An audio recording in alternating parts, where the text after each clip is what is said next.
Hello everyone and welcome to the ONIT semifinal preview video. We're going to touch on both semifinal games and take a look at some of the action that has been happening so far in the transfer portal.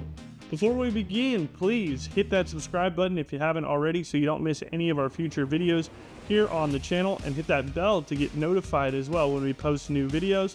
And stick around to the end of today's show to find out how you can get involved in some of our upcoming episodes. Now let's begin by taking a look at what's in the box. What's in the box? Our semifinal preview ONIT box features our locally sourced but nationally relevant headlines for all of our ONIT teams as we take a look at Indiana playing in a semifinal game, and then we look at some of our ONIT schools who have been signing names out of the transfer portal here since it opened last Friday. We'll begin though by talking about this first semifinal game between Indiana and Oregon.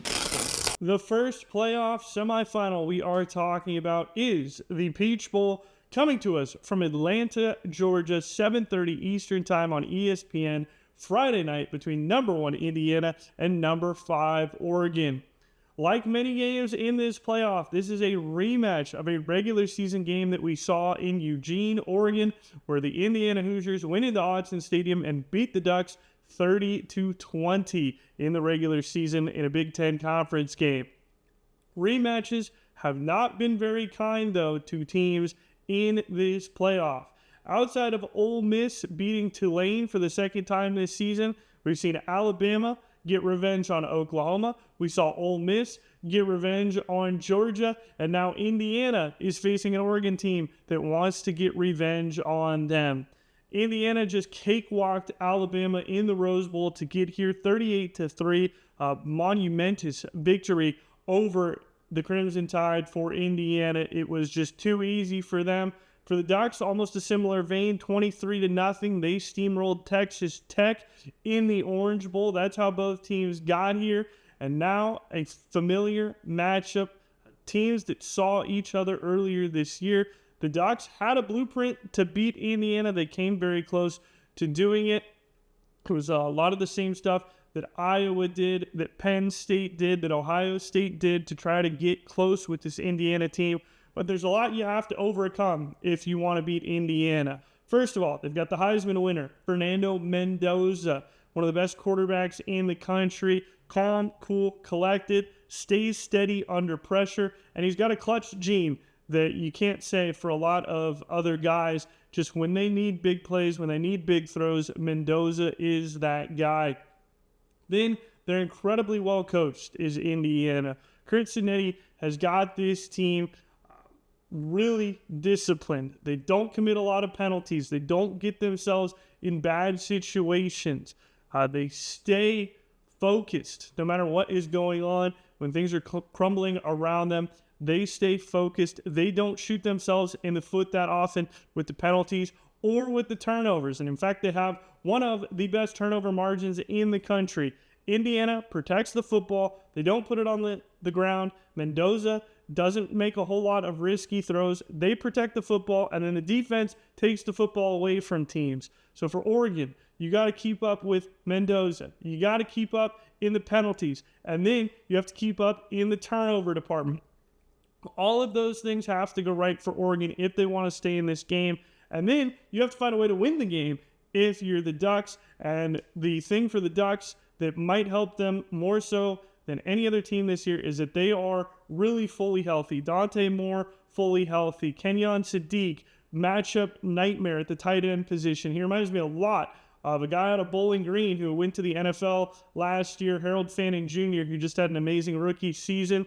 Sadiq reminds me a lot of him. He's a tight end by definition or by position, but the way he runs his routes, the way he moves, where they line him up, he doesn't remind you of a traditional tight end. He reminds me a lot of Harold Fanning Jr., who I think both of these guys are going to have great NFL careers, but Sadiq is almost like the exact same mold to Fanning. So we'll see what type of matchup nightmares he can try to create for Oregon.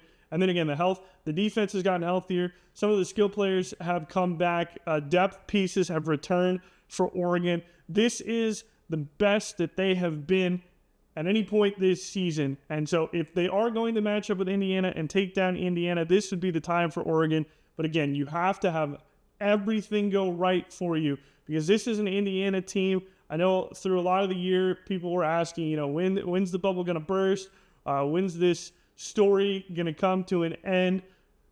Indiana's the best team in the playoff. Indiana's the best team in college football, bar none. I mean, these guys are the best. They're undefeated. They're 14-0. They've trounced almost everybody they've played. This team is legit. And I think it's time that people really need to stop with kind of the, oh, how good for Indiana, or wow, you know, Indiana's doing something amazing. This is the best team in college football, full stop, period.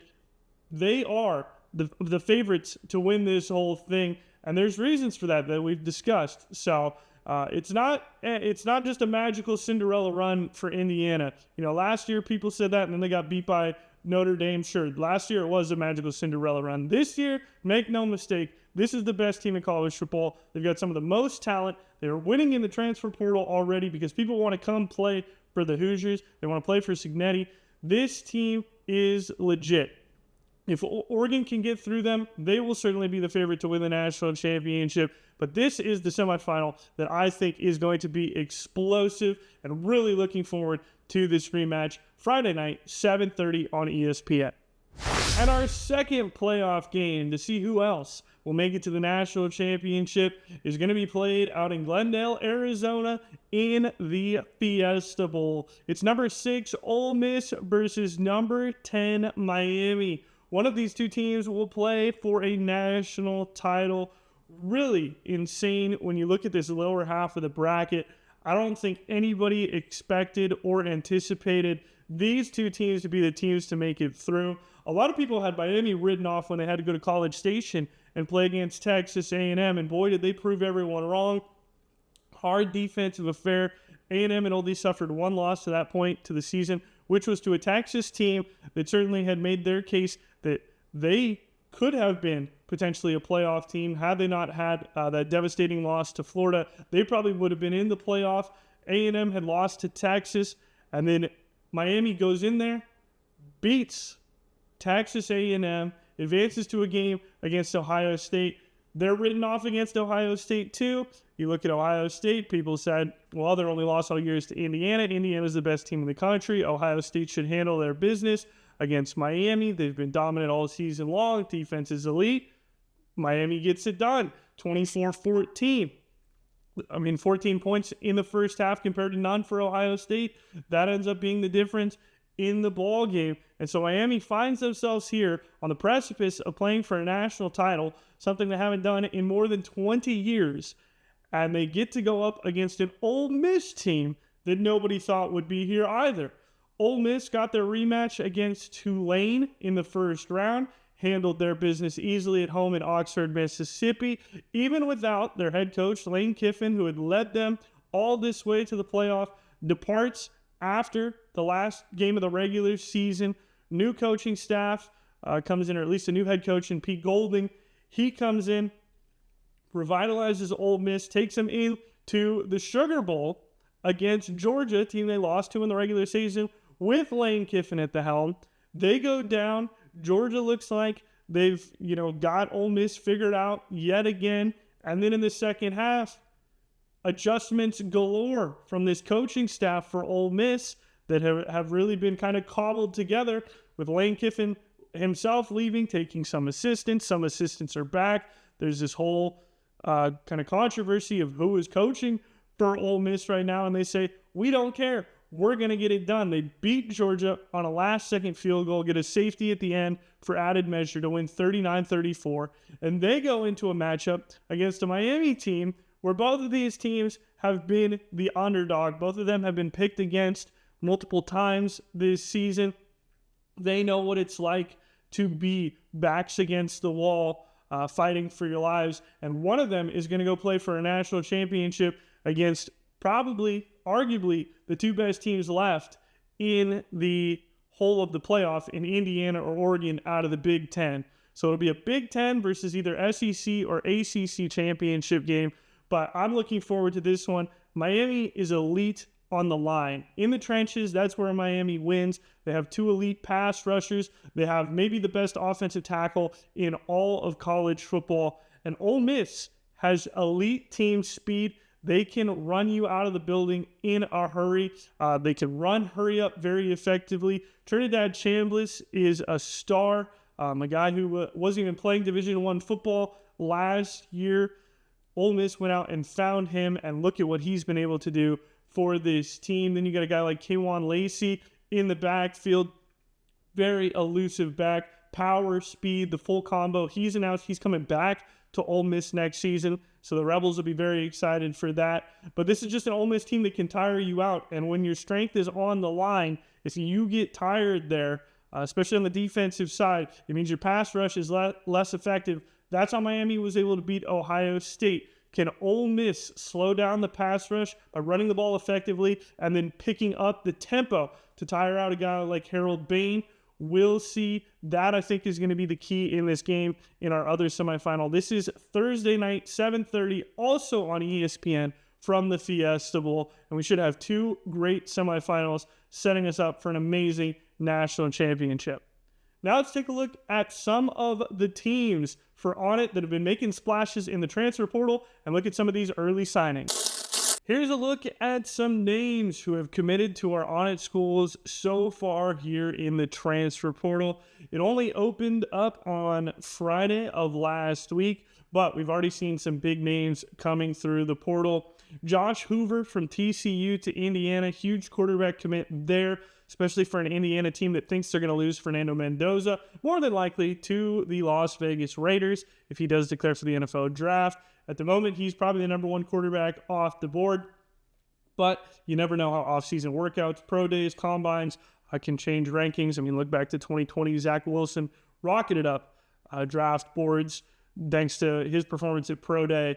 So we'll see how that goes for Mendoza. We wish him best of luck if he does go to the NFL, but Indiana is retooling in a serious way. They pick up Hoover. They pick up Nick Marsh from Michigan State. They get an in-conference transfer there, Big Ten to Big Ten, as Marsh leaves Michigan State to come to Indiana. So Indiana so far has been by far the big winners in the transfer portal. They also picked up D lineman from Kansas State in Tobin Onsensami, and then Toby Osasami, excuse me. And then they've also picked up a D lineman from Notre Dame and another D lineman from Kansas State. So they are pillaging the K-State defensive line.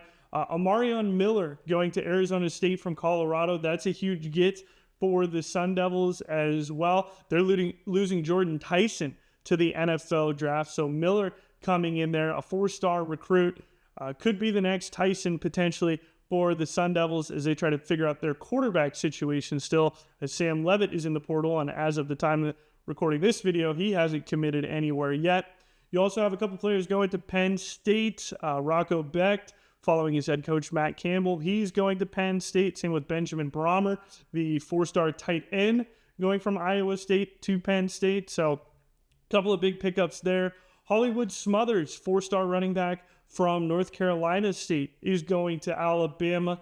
Bama, team that has not been able to run the football this year. Part of the reason why they had 4 losses on the season. They couldn't run the ball effectively. Maybe Smothers goes into that room and helps Alabama run the ball. I know Alabama would love to pick up some interior linemen and just get stronger in the trenches. That seems to be one of their big problems when it comes to running the football. They have talented backs, but they just don't get enough push in the run game.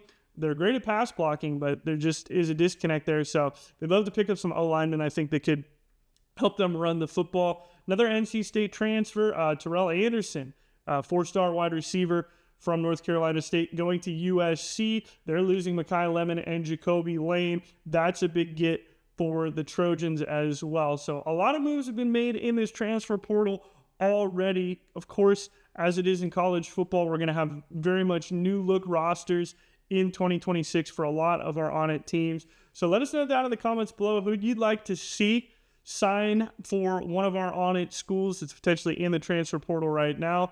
At one point, it was reported that over 4,000 players were in the portal. That's a lot of players. So there are a lot of opportunities for teams to improve. There's a lot of guys who maybe have been overlooked in the past that are going to make big impacts next year in 2026. And we'll see who those guys are. But we've got semifinal games coming up. Hope you enjoyed watching today's video. Hope you enjoyed the semifinals this weekend. We'll see if Indiana, our last surviving ONIT team, can make it to a national championship and potentially start a Hoosier dynasty in football. Wouldn't that be fun to see? Otherwise, we'll keep our eye on the transfer portal, let you know about any other big signings in our ONIT updates. And if you pull any of these players, whether they're in the portal, going to the NFL, or have made the grade all season long, if you get any pulls out of your ONIT packs or boxes that you want to share with the community, we'd love to see them. Drop them in the link down below. We'll share them with the rest of the community, and we'll have ourselves a little top 5 pulls, especially as the football season is coming to an end here. We'll have to keep the football content going with some gravity pulls or some team sets. So, hope you enjoyed the video. We'll see you back here on Saturday morning when we will be recapping both of the semifinal contests. Hope you enjoy your weekend. Have a great day, everybody, and thanks so much for watching.